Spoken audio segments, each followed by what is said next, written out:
Salut YouTube. Je vous retrouve aujourd'hui dans une nouvelle vidéo pour parler du mal du pays, homesickness, je sais pas trop comment appeler ça. Tout simplement le fait que vous êtes à l'étranger pendant longtemps et que vos amis, votre famille, votre vie vous manquent. Donc je vais juste vous parler de comment j'ai réussi à passer un peu au-dessus de ça. Donc moi je suis au Canada pour 2 ans, donc c'est long. Je vais vous donner quelques conseils pour que ça passe et pour aller mieux et vraiment profiter à fond de votre année parce que c'est débile de pas profiter parce que t'es triste. Alors, je vous conseille une chose, ça peut paraître débile, mais c'est ce que j'ai fait, ça m'a énormément aidé. Vous prenez un carnet et vous écrivez tout le négatif, tout ce que vous avez sur le cœur en fait, tout ce qui vous dérange, tout ce que pourquoi vous êtes triste et tout ça.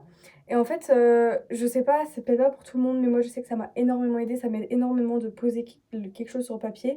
Et c'est débile parce que je vais jamais rien en faire, mais juste le fait de me dire ok c'est là, ça a plus besoin d'être dans ma tête, je peux évacuer. Et sur la même lignée, prendre un carnet, le même ou un autre, et écrire une chose positive qui arrive chaque jour. Chaque jour vous trouvez un point positif parce qu'il y a forcément des points positifs dans vos journées, même si c'est juste j'ai mangé une glace, j'ai parlé à quelqu'un de ma classe, j'ai réussi un exercice en maths, je sais pas, il y a forcément quelque chose de positif, donc vous l'écrivez et quand ça va pas, vous lisez tous ces trucs positifs et vous vous dites ça va, c'est pas si nul que ça quand même. Par contre les trucs négatifs on les relit pas hein, parce que après sinon on tombe en dépression. Ensuite, ce qu'il faut faire, c'est penser positif. Je sais que c'est super dur à dire et tout. Donc, si vous n'arrivez pas à penser positif, essayez de ne pas penser négatif, de ne pas penser du tout. Je sais que moi, j'ai connu ce sentiment 2 fois, d'autant plus que je suis rentrée à Noël. Donc là, on est en janvier et ça fait 2 semaines que je suis rentrée et j'ai le seum. Mais du coup, oui, essayez de pas y penser, de penser à autre chose. Donc pour ça, faut vous occuper l'esprit. Je sais pas, faites regarder un film, sortez, faites des jeux, je sais pas, mais n'y pensez pas. Mangez, buvez, dormez. Mais évitez d'y penser et de vous mettre ça tout le temps dans la tête. Essayez de penser à d'autres choses parce que forcément, si vous l'avez dans la tête, c'est impossible d'avancer. Vous êtes tout le temps bloqué et triste, donc c'est un peu nul. Du coup, faites-vous des amis. Comme ça, vous pouvez sortir et puis leur en parler ou juste vous changer les idées en fait. Une chose que je vous propose de ne jamais faire, c'est écouter de la musique triste. C'est nul, ça sert à rien, c'est pas une bonne idée parce que c'est juste écouter un truc triste pour vous rendre encore plus triste et au final ça vous fait pas évoluer. Donc moi je sais que ce que je fais, c'est que quand je suis triste ou que je commence à avoir des idées noires un peu, je mets de la musique positive et comme ça me met dans un bon mood. Et donc que ce soit la musique ou autre chose, en fait l'idée c'est de pas amplifier son mal-être. Je sais ce que ça fait, hein. T'es là, t'es loin de ta famille, t'es loin de tes amis, t'as rien, tu te fais chier, t'es seule. Mais même si t'arrives pas à trouver le positif, arrête de penser tout le temps négatif, ça sert à rien, ça va rien arranger.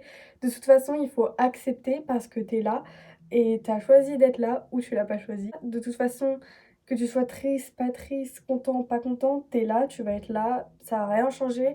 Donc essaye d'accepter que moi j'ai une théorie dans la vie qui marche super bien d'ailleurs, c'est accepter que tu peux être heureux même si tu seras peut-être pas aussi heureux qu'avant, parce que tu auras peut-être pas ta famille, tu auras peut-être pas tes amis, tu auras peut-être pas ta vie d'avant, mais tu peux quand même être heureux ailleurs. Tu seras pas heureux pareil, tu seras pas heureux autant, je sais pas, mais tu peux être heureux, donc essaye d'accepter.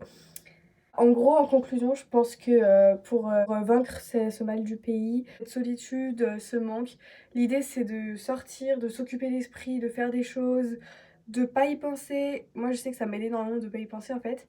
Après, moi, je sais qu'il y a un truc que mon organisation m'avait dit de pas faire, c'était de trop appeler mes proches et tout ça, mais moi, je sais que ça m'aidait énormément. Donc, si vous avez un coup de mou ou quoi, que vous êtes comme moi je sais que ça m'aidait de ouf. Donc, du coup, appelez vos proches, vos amis, votre famille. Au moins, ça vous fait penser à autre chose. Ils sont là devant vous. Vous n'êtes pas tout seul en train de pleurer dans votre lit. Donc voilà, l'idée c'est d'y penser le moins possible et surtout d'accepter que vous êtes là et que ça peut être bien et que justement si vous vous rabaissez le moral ça va être moins bien alors que ça pourrait être bien. Allez vers les gens, personne ne va vous manger, faites-vous des amis et quand vous avez des amis sortez, changez-vous les idées, faites des activités, allez au restaurant, au cinéma, je sais pas, n'importe où en ville, faire du shopping. faites quelque chose, mais je sais que ouais, quand t'es avec tes amis et tout, le temps passe vachement plus vite. Quand tu fais des activités, tout passe plus vite. Et quand t'as des projets, des plans, tout ça, ça passe plus vite que si t'es là et que tu te dis putain, t'as un an devant toi, t'as rien de prévu, tu fais rien, tu sors jamais, t'es tout seul. Forcément, ça va être long. Donc profitez et franchement, je trouve. Enfin, après, c'est mon point de vue personnel, mais ça sert à rien justement d'être triste pendant un an parce que tu vas rien profiter alors que. Enfin, t'es là pour profiter justement, donc mets ça de côté. Ta famille, tes amis, ta vie d'avant, t'auras tout le reste de ta vie pour les voir, t'auras tout le reste de ta vie pour la vivre, ta vie. Donc profite de cette année que tu referas jamais justement et profite. Ah, un truc que j'ai oublié aussi, demandez-vous pourquoi vous êtes là de base, pourquoi vous avez choisi de venir là, quels étaient vos objectifs et comment vous pouvez les atteindre. Et aussi, rendez-vous compte de la chance que vous avez parce qu'il y a vraiment pas tout le monde qui peut avoir ce genre d'opportunité, donc ne la gâchez pas. Voilà, c'est tout ce que j'avais à vous dire sur le mal du pays. J'espère que ça vous aura aidé et que vous aurez des pensées plus positives après ça. C'est tout pour moi. On se retrouve bientôt dans une prochaine vidéo. Salut!